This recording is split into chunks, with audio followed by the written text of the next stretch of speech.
Our next speaker is Yusuf Brójlur. Assalamu alaikum. Thank you very much for inviting me. I'm very happy to be here, meeting these interesting and hospitable people. I prepared a number of comments and remarks that I wanted to deliver here, but unfortunately most of them were already covered by my illustrious colleagues. Thanks, fellows. So I decided to abandon my original plan of going through many of the same things that they went over and take a different turn with this.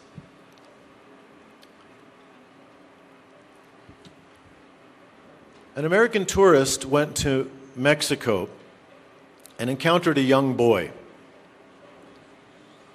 And the boy was resting in the sun.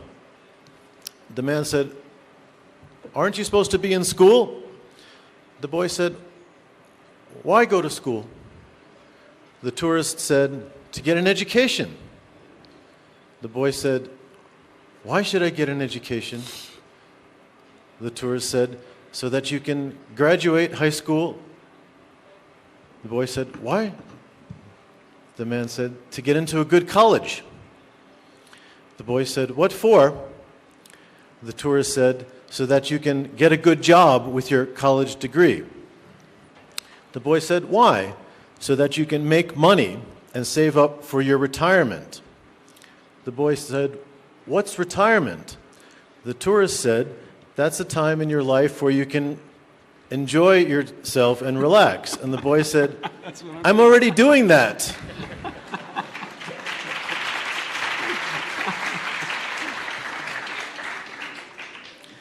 There's a truth to this joke, though, if you really think about it. Okay, maybe for children we can cut them a little bit of slack because they're following their parents by going to school for 12 years. School defines the experience, parents encourage it.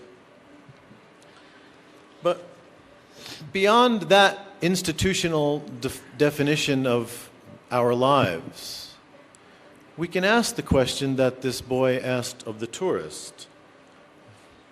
What next? We can ask that question in terms of education and see where that leads us. So you finish your 12 years of school in the cradle of the institutional structure that mediates that for you. Then what? Go to college, study hard, get a degree. Then what? Get a job. Then what? Advance in the job, get a promotion. Then what? Retire. Now, how does that work out in education? Well, we could add another then what to that, right? After retirement, you die. But how does that work out in education? Well, let me give you an example from my life. I followed the rules for the 12 years, got into college, but the problem was when I got into college, there were many more questions than just then what. Because, for example, you have to choose a major. Well, what if I like three things? Sorry, you can only pick one. Well, don't you have one that combines these two? No, sorry, pick one major. You can take that major for a time. I did for a while. I got bored with it. I didn't like the teachers. I didn't like the subject. I wanted to change. Long story short, 6 years later, I get my bachelor's degree. Then what? Get a job. Well, okay, I got a job as, of all things, a school teacher. If that's not an indication that I was thoroughly colonized by the 12 years plus college, then I don't know what is. But I became a teacher. That's following the pattern. But I didn't like being a teacher. I liked learning, I liked knowledge, I liked kids, but I didn't like the institutional structure. What teaching made me do as an adult, I didn't like. So I left teaching, my career, and I went to graduate school. Education, higher education in the West, maybe in a lot of other places, is often, by the way, a kind of a holding ground for the potentially or future unemployed. So if you don't have a job, you can always go to college for a while and bide your time. So I went to graduate school, same problem. What do you want to study? Well, I'd like to study this, this, and this. Sorry, we just have this. You can pick one of those, but not all of them. I ended up finding a program that let me combine a few things, got my degree. Then what? Get a job. I got a job working in a university in New York City. Then what? Get tenure, right? Tenure gives you a lifetime job in that university. By that time, 25, 30 years of this system, I began to feel like the way that tourist must have felt when the boy laid out the realities of that type of life. So I walked out of the lifetime, the potential. I got the tenure. I wanted to see if I could do it, and I did. But right after getting it, I walked out of that job. To me, the tenure felt like a kind of indentured servitude. That just like I didn't want to study what they said were my choices to study, I didn't really see that that's where I wanted to spend the rest of my life. So I became what I realize now, more than 10 years later, I became a contract nomad. It's not necessarily an enviable position, but it is what you make of it. Like nomads of days of old, you follow the opportunities. And so there's a certain degree of insecurity, but there's a tremendous degree of freedom. And so for the past 10 years, since walking out of the whole retirement package thing, I left it, the 10-year lifetime job, I left all of that stuff. And it's a precarious life, but it's also a very interesting life and very free in many ways. But how? Now this is the key question.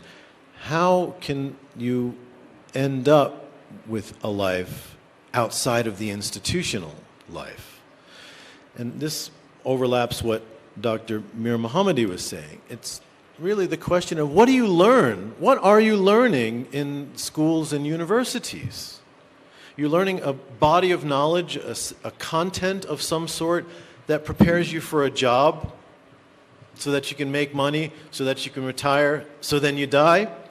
Or does education make you into a person of some sort who is capable of learning and relearning and unlearning?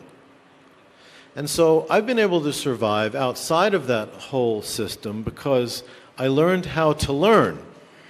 And that's something that the educational institution didn't teach me, did not teach me.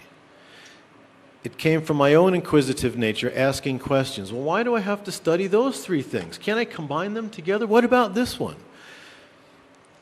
After a while, if you pursue that, you realize that you're being domesticated through the educational system. You're being structured in a certain way into a certain kind of person. Now, that may not be bad. You can say, okay, we need social order, we need these things, it's for the good of the economy, the advancement of science. Possibly, but think about this for a minute.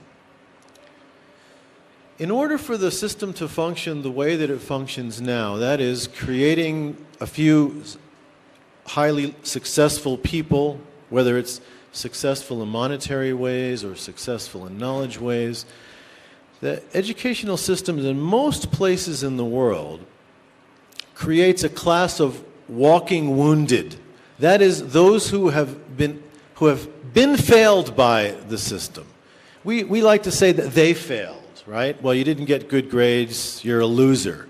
You're not the 1% that gets all the... But really, they didn't fail. They are probably smart people, ambitious.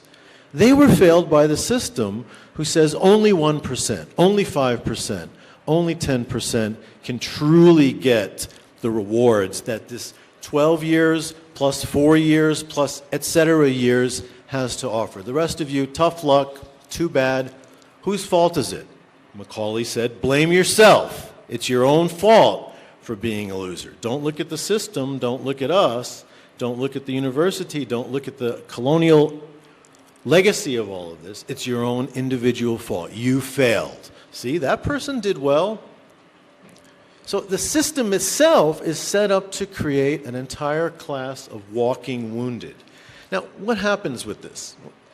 Well, okay, they'll find a job maybe, but we still have that 5% of the highly educated people. Well, then we enter into the question of brain drain, right? Those highly educated people, which in the third world are often educated, subsidized by the government with the hopes that they'll contribute to the edification of the nation state, are enticed away by the Europeans, Americans, Canadians, who then reap the benefit of that 12, etc. years that that person received an education and became the cream of the crop in the national system, but then no longer participate in that, but are contributing to something else. The ones that are left are the walking wounded, that the ones who were failed by the system. They were led to believe that if you follow the rules, you will have a job at the end of this. Well, that didn't happen. It's not happening. The streets are filled with people who have been failed by the system. So for every one of us that has succeeded, and here we are, there's manifold who will never have that. Now that's my concern. What do we do with those people? Do we do what Macaulay did and the colonial administrators? Tough luck, too bad, your fault, you're a loser, you're dumb, not like me, I'm smart. Isn't there another way that we can deal with this? I think yes, but now is not the time to have that discussion, not only because my time is up, because the answer to that question of what else to do, besides dwell within this institutional setting, I think lies in communities. And communities are the topic of our next session, so I'll defer some of my further comments to that second session this afternoon. Thank you very much.